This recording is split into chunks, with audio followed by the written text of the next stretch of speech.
ಹೌದು, ಏನು ತಪ್ಪೇನಿದೆ? I am a single guy. So ನನಗೂ ಯಾರಾದರೂ ಈಗ ಕೆಲವರು ಸಿಕ್ಕಿದ್ದಾರೆ, ಅವರವರು ಹುಡುಕ್ತಾ ಇದ್ದಂಥ ಪಾರ್ಟ್ನರ್ಗಳು ಬಿಗ್ ಬಾಸ್ ಮನೇಲಿ ಸಿಕ್ಕಿದೆ. ನಾನು ಅದನ್ನೂ ಇರುತ್ತೆ ಮನಸ್ಸಲ್ಲಿ, ನಮಗೆ ಆ ಭಾಗ್ಯ ಸಿಕ್ಕಿದ್ರೆ ಅದೇನಾದರೂ ಸಿಕ್ಬಿಟ್ಟಿದ್ದರೆ ಇನ್ನೂ ನನ್ನ ಆಟ ಭಾಳ ಮಜವಾಗಿರೋದು ಮ್ಯಾಮ್. ಒಂದು ನಿಮಿಷನೂ ಅದನ್ನ ಹೋಲ್ಡ್ ಮಾಡ್ತಾ ಇರಲಿಲ್ಲ. ರೋಮಿಯೋ ಥರ ಆಟ ಆಡ್ಬಿಡ್ತಿದ್ರೆ ಅವ್ರ ಸುತ್ತ. ಯಾರೂ ಸಿಗ್ಲಿಲ್ಲ ಮ್ಯಾಮ್. ಅದೇ ಭಾಳ ಬೇಜಾರು ನಮಗೆ. ಎಲ್ಲ ಸಿಕ್ಬಿಡ್ತಲ್ಲಿ, ಸಿಗಬಾರ್ದೆಲ್ಲ ಸಿಕ್ಬಿಡ್ತಾ ವೇದಿಕೆಯಲ್ಲಿ. ಯಾವುದೆಲ್ಲ ಸಿಗಬೇಕಿತ್ತು ಕೆಲವು ಸಿಕ್ಕಲಿಲ್ಲ ಅಲ್ಲಿ. ಒಂದು ಕಪ್ಪು, ಒಂದು ಪಾರ್ಟ್ನರ್, ಈ ಎರಡು ಬಿಟ್ಟು ಎಲ್ಲ ಸಿಕ್ಬಿಡ್ತು ಮ್ಯಾಮ್ ನಮಗಲ್ಲಿ. ಅಲ್ಲ, ಈಗ ಧ್ರುವಂತ್ ಅವ್ರಿಗೆ ಯಾವ ರೀತಿ ಕ್ವಾಲಿಟಿ ಇರೋ ಹುಡುಗಿನ ಹುಡುಕ್ತಿದ್ರು ಅಂತ ಮನೆ ಒಳಗಡೆ? ಮ್ಯಾಮ್ ನನಗೆ ನನ್ನ ಆ ವೇದಿಕೆಯಲ್ಲೂ ಹೇಳಿದ್ದೆ, ನನಗೆ ಹೆಣ್ಣು ಮಗಳ ಶರೀರದಲ್ಲಿ ಹುಡುಗ ಬೇಡ, ನನಗೆ ಹೆಣ್ಣು ಮಗುವಿನ ಶರೀರದಲ್ಲಿ ಹುಡುಗಿನೇ ಬೇಕು. ನನಗೆ ಒಂದು ಒಳ್ಳೆ ಬ್ಯೂಟಿಫುಲ್ ಕ್ವಾಲಿಟೀಸ್ ಇರೋ ವುಮನ್, ಮತ್ತು ಎಲ್ರೂ ರೆಸ್ಪೆಕ್ಟ್ ಮಾಡೋವಂಥ ಹುಡುಗಿ ನಾನು ನೋಡ್ತೀನಿ. ತುಂಬ ಸುಂದರವಾಗಿಲ್ಲದೆ ಇದ್ರೂ ಅವರ ಗುಣ ಅಪ್ಪಟ ಅಪರಂಜಿ ಆಗಿರಬೇಕು. ಮತ್ತು ಧ್ರುವಂತನ ಒಳ್ಳೆ ಟೈಮಲ್ಲಿ ಏನು ಪ್ರೀತಿಸ್ತಾರೋ, ಮುಂದೆ ಯಾವತ್ತಾದರೂ ಬ್ಯಾಡ್ ಟೈಮ್ ಅಂತ ಬಂದಾಗ, ಹೇಗೆ ಮುಂಚೆ ಬಂದಿತ್ತು ಬ್ಯಾಡ್ ಟೈಮ್ ಅಂತ ಬಂದಾಗ ಅದಕ್ಕಿಂತ 4ರಷ್ಟು ಪ್ರೀತಿ ಕೊಟ್ಟು ನನ್ನ ಗೆಲ್ಲಿಸ್ಬೇಕು. ಅಂಥ ಹುಡುಗಿ ಸಿಕ್ಕಿದ್ರೆ ನಾನು ಒಲಿತೀನಿ ಅವ್ರಿಗೆ.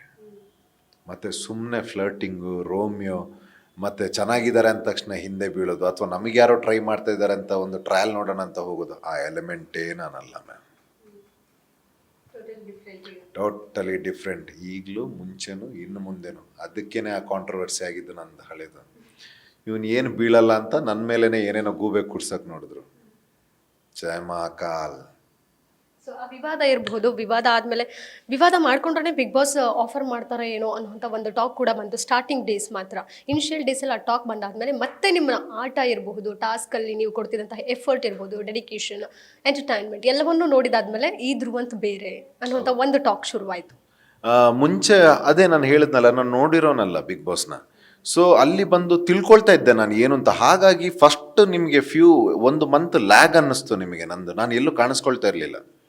ಮತ್ತು ನನಗೊಂದು ಭಯ ಇತ್ತು, ಏನು ಅಂತಂದರೆ ಹೊರಗಡೆ ಒಂದು ಕಾಂಟ್ರವರ್ಸಿ ಆಗಿದೆ ನಮ್ಮ ಬಗ್ಗೆ. ನಮ್ಮ ತಂದೆ ತಾಯಿ ತುಂಬ ರೆಪ್ಯೂಟೆಡ್ ಮ್ಯಾಮ್. ಕೊಡಗಲ್ಲಿ, ಮಂಗಳೂರಲ್ಲಿ ಭಾಳ ಹೆಸರು ಇರುವಂಥ ವ್ಯಕ್ತಿಗಳು ನಮ್ಮ ತಂದೆ ತಾಯಿ. ಮತ್ತು ನಾವು ಯಾವ ಮನೆತನದಿಂದ ಬಂದಿದ್ದೀವಿ ಅಥವಾ ನನ್ನ ಫ್ಯಾಮಿಲಿ ಲೆಗೆಸಿನೇ ಬೇರೆ ಇದೆ. ಸೊ ನಾವು ಇಂಥ ಚೀಪ್ ಕೆಲಸ ಮಾಡೋರಲ್ಲ.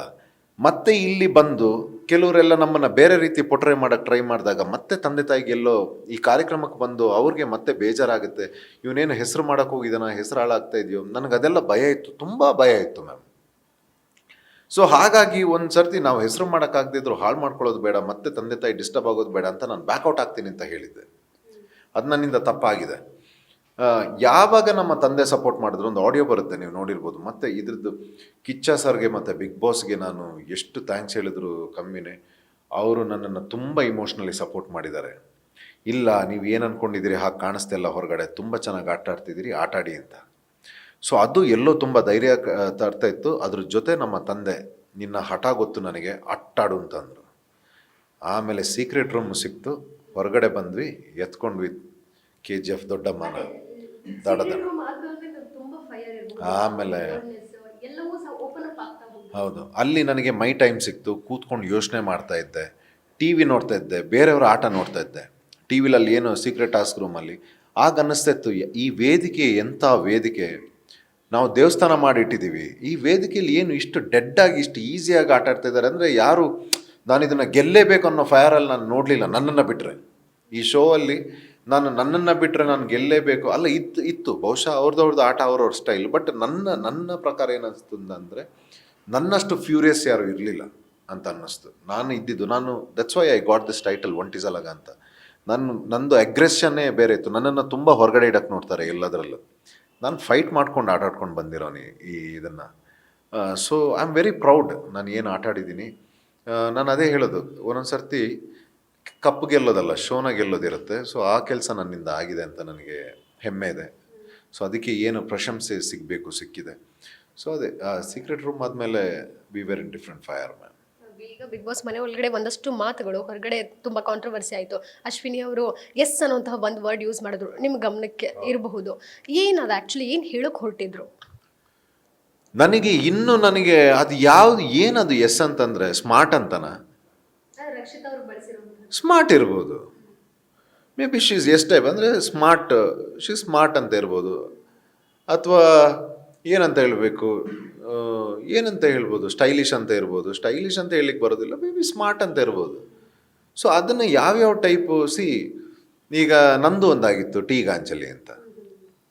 ನೀವು ಟೀ ಅಂದರೆ ತುಪ್ಪ ಅಂತಲೂ ಹೇಳ್ಬೋದು, ತಲೆ ಅಂತಲೂ ಹೇಳ್ಬೋದು. ಸೊ ಅದು ಒಬ್ಬೊಬ್ಬರು ಹೇಗೆ ರಿಸೀವ್ ಮಾಡ್ತಾರೆ ಅದನ್ನ ಈಗ ನಮ್ಮ ಈ ಕೆಲವು ಟ್ರೋಲರ್ಸ್ ನೋಡಿದ್ದೀರಾ? ಈಗ ಹೇಳ್ತೀನಿ, ಈಗ ಎಲ್ಲರ ಬಗ್ಗೆ ಟ್ರೋಲರ್ಸ್ ನೋಡಿದ್ದೀರಾ? ಯಾವ ಪೀಸ್ನ ಬೇಕು ಅದನ್ನು ತೆಗೆದು ಯಾವುದಕ್ಕೆ ಅಡ್ಜಸ್ಟ್ ಮಾಡಿ ಹಾಕಿ ಈ ರೀತಿ ಮಾಡಿದ್ದಾರೆ ಅಂತ ವೈರಲ್ ಮಾಡಲ್ವ, ನಮ್ಮ ಇಮೇಜ್ ಡ್ಯಾಮೇಜ್ ಮಾಡೋಕ್ಕೆ. ಇದೆಲ್ಲ ಸ್ಟಂಟ್ಸ್ ಆಗಲ್ವಾ? ಸೇಮ್ ಇವೆಲ್ಲ ಚೀಪ್ ಗಿಮಿಕ್ಸ್. ಅದು ಆಮೇಲೆ ಅವರು ಯಾವ ಟೈಪಲ್ಲಿ ಹೇಳಿದಾರೋ ನನಗೆ ಗೊತ್ತಿಲ್ಲ, ನಾನು ಇರಲಿಲ್ಲ ಆಗ. ಆಮೇಲೆ ಯಾವಾಗಲೂ ಕೇಳಿಸ್ತದು, ಅದಕ್ಕೆಲ್ಲ ನಾವು ಕೊಡಲಿಲ್ಲ ಅಷ್ಟು ತಲೆ. ಬಿಕಾಸ್ ಅದು ಅಷ್ಟು ತೂಕ ಇರೋ ಅಂಥ ಮತ್ತು ನಮ್ಮ ಜೀವನಕ್ಕೆ ಒಳ್ಳೇದು ಮಾಡೋ ಅಂಥ ವಿಚಾರ ಅಲ್ಲ ಅಂತ ನಮಗನ್ನಿಸ್ತು. ಸೊ ಅದಕ್ಕೆ ನಾವು ಅಷ್ಟು ತಲೆ ಕೊಡಲಿಲ್ಲ. ಯಾರು ತುಂಬ ಫೇಕ್ ಅನ್ಸಿದ್ರು ನಿಮಗೆ ಬಿಗ್ ಬಾಸ್ ಮನೆ ಒಳಗಡೆ, ಜೊತೆಗೆ ಸ್ಟ್ರಾಟಜಿಯಿಂದ ಫಿನಾಲೆವರೆಗೂ ಬಂದವರು ಯಾರು?